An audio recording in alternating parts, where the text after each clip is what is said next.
Hey everyone, welcome back to my channel. तो guys, SSC steno skill test का date जो है 2 महीने बाद यानी कि जनवरी की फर्स्ट वीक में, जैसे मैंने आपको कहा था, तब हो जाएगा। तो जनवरी आपका, दिसंबर पूरा और नवंबर पूरा, यानी कि 2 मंथ लेके चलो मेरे अकॉर्डिंग तो।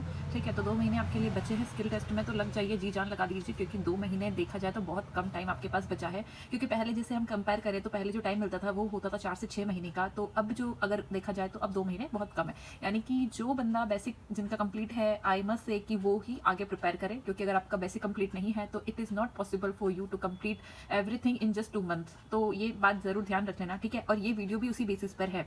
तो गाइज, जिनका बेसिक कंप्लीट हो गया है, जिन्होंने बुक कंप्लीट कर ली है, तो मैं एक्सपेक्ट करती हूँ, या जिनकी स्पीड जो है वो 50 to 60 के आसपास होगी, तो उसके अकॉर्डिंग मैं आज बात करूंगी। तो यहाँ पे हमारे पास 2 लेवल के बच्चे होंगे, 2 लेवल पर बात करूंगी।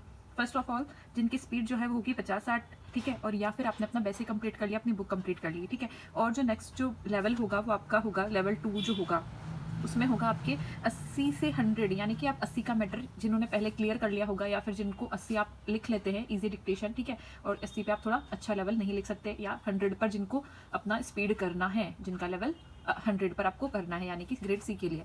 तो यहाँ पे हम 2 लेवल की बात करेंगे। तो ये वाला जो फर्स्ट वाला लेवल होगा वो तो आपका आ जाएगा कि आपका जो टारगेट रहेगा वो 80 स्पीड रहेगा ग्रेड डी के लिए, और जो ये वाला होगा आपका ग्रेड सी के लिए, ठीक है।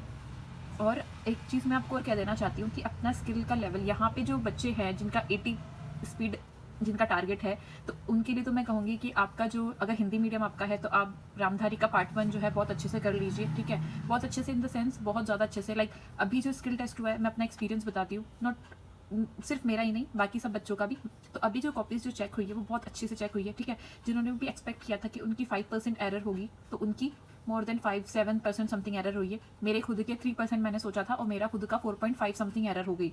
तो गाइज, यहाँ पे एक्सपेक्टेड से बिल्कुल ही अलग, यानी कि जिन्होंने सोच रखा था मेरा स्किल हो जाएगा, मतलब चांसेस थे, बट उनका स्किल क्लियर नहीं हुआ। हिंदी का हम कह सकते हैं थोड़ा लेवल कम था, और इंग्लिश का लिटिल बिट ज़्यादा था। तो इंग्लिश में काफ़ी लोगों का स्किल रहा है ना, नो डाउट। और जिनके मेरे खुद के जो फ्रेंड्स हैं और बहुत सारे बच्चे जिनको मैं जानती हूँ, ठीक है, उनके 157, 155, 150 अराउंड मार्क्स थे, जिन्हें MEA भी मिल सकता था, ठीक है, टॉप पोस्ट मिल सकती थी, उनका स्किल क्लियर नहीं हुआ ग्रेड डी का गाइज।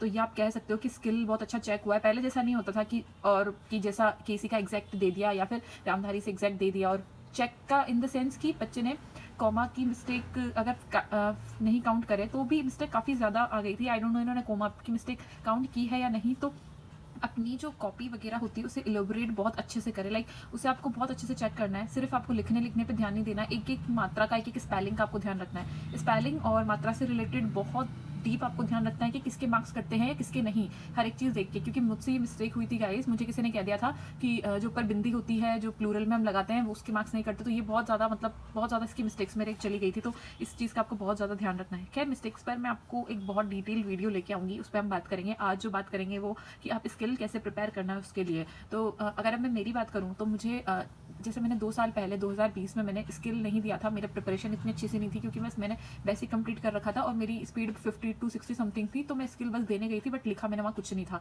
तो 2020 के बाद 2021 पूरा, 2022 और 2023, तो गाइस 2000 यानी कि 2-3 साल में मैंने कुछ नहीं लिखा था, और मैंने 2 महीने के अंदर मेरी स्पीड 90 to 95 हो गई थी फॉर ग्रेड डी गाइस। क्योंकि ग्रेड सी के लिए आपको एटलीस्ट आपकी स्पीड 105 या 110 होनी चाहिए, ठीक है। तो मेरा जो टारगेट था वो ग्रेड डी था, तो मैंने क्लियर किया है वो सिर्फ 2 महीने के अंदर। तो वो कैसे क्लियर किया है वो सब मैं चीज़ें आपको बताऊंगी, ठीक है। बट गाइस, मैंने पूरी अपना हार्ड वर्क, आप कह दो कि मैंने एक चीज़ भी, मतलब समझ रहे हो, बिल्कुल भी टाइम वेस्ट नहीं किया। इतना इतना मैं लिखती थी, मेरे हाथों में दर्द होने लग जाता था, ठीक है। मेरी उंगली में यहाँ तक की स्वेलिंग होने लग गई थी नीचे, इतनी, है ना। तो बहुत ज़्यादा मतलब डिफिकल्ट था थोड़ा, बट आपको भी लग के करना है, ठीक है। बिल्कुल भी इसे हवा में नहीं करना कि स्किल तो ऐसे ही निकल जाएगा, ऐसे ही नहीं निकलता भाई। और स्किल मतलब काफ़ी अच्छे से चेक होता है, तो आपको पूरा ध्यान रखना पड़ेगा उसके लिए। तो अगर, चलो आ जाते हैं हमारी नेक्स्ट चीज़ पर।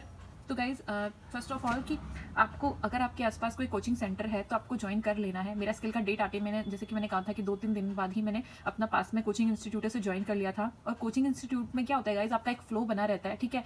तो अगर मैं अपनी जर्नी की बात करूँ तो मैं जैसे ही मैंने कोचिंग इंस्टीट्यूट ज्वाइन किया था, तो वहाँ मेरा क्या हिंदी मीडियम है, तो मेरा ऋषि प्रणाली बुक से मैंने किया था।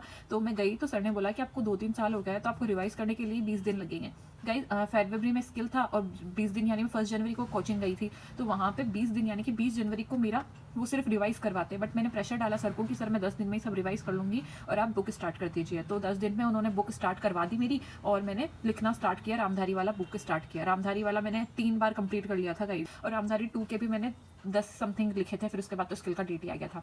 तो ये चीज़ थी, और मैंने जो बुक है वो एक मेवाड़ वाली जो बुक होती है उससे भी प्रैक्टिस की थी, 10-15 एक्सरसाइज उससे भी की थी, बट उसका जो लेवल था वो थोड़ा अच्छा होता है। बट मैं कहूँगी कि आप अच्छे लेवल पे ही करें ताकि आपको प्रॉब्लम ना हो, क्योंकि अभी आपने देखा कि फरवरी में जो स्किल आया था गाइस वो कितना अच्छे लेवल का आया था, वो हर किसी से नहीं होने वाला था। तो मैं चाहती हूँ कि आप भी अपने आप को बहुत अच्छे से प्रिपेयर करें, बाद में कुछ भी मतलब प्रॉब्लम ना हो कि स्किल ऐसा दे दिया वैसा दे दिया, तो आप अपनी तरफ से वर्स्ट सिनेरियो रख के ही चलें। आप कोचिंग ज्वाइन कर लीजिए, अगर आपके पास कोचिंग नहीं है दैट इट्स ओके, आप ऑनलाइन प्रैक्टिस कर सकते हैं, सब आपको ऑनलाइन मिल जाएगी डिक्टेशन वगैरह। बट अगर आपके पास कोचिंग है तो आप डेफिनेटली कोचिंग जाइए, क्योंकि आप सोचते हैं कि वहाँ जाके टाइम वेस्ट होगा, टाइम वेस्ट नहीं होगा, मुझे भी ऐसा ही लगता था, बट स्टिल वहाँ पे टाइम मैनेज हुआ है, पूरा वेस्ट कुछ नहीं हुआ है, ठीक है। अब आ जाते हैं सबसे इम्पोर्टेंट टॉपिक और वो है एरर इवैल्यूएशन। अब एरर इवैल्यूएशन आप कैसे करते हैं? क्यों क्योंकि इम्पोर्टेंट आप है? जब तक काउंट नहीं करोगे और आपको पता नहीं चलेगा कि मैं कहाँ पे एरर कर रहा हूँ, तब तक तो आपकी एरर कम ही नहीं हो सकती, और ये सबसे ज़्यादा इम्पोर्टेंट है, क्योंकि जल्दी लिखना इतना इम्पोर्टेंट नहीं है जितना आप एक्यूरेसी से लिखो, ठीक है? आप अपनी स्पीड 110 कर लो, 100 कर लो, इट डज़न्ट मैटर। अगर आप 80 और 85 पे एक्यूरेट मैटर लिख रहे हो, व्हिच इज़ मैटर मस्ट, तो आई थिंक आपको अपनी एरर पर ज़्यादा फोकस करना है और ट्राई करें कि बिल्कुल एरर फ्री मैटर लिखें बिल्कुल, और एरर 1% से कम करने की कोशिश करें। सो इस वीडियो में इतना ही गाइस। आज के वीडियो अगर आपको अच्छा लगे, इन्फॉर्मेशन आपको अच्छी लगे तो सभी लोगों में शेयर करें, ठीक है। और भी स्किल से रिलेटेड आपको कुछ भी डाउट है तो आप मुझसे कमेंट सेक्शन में ज़रूर पूछ सकते हैं। तो अगर वीडियो अच्छा लगा हो तो लाइक कर लेना, शेयर कर लेना, सब्सक्राइब कर लेना। Bye bye guys, all the best.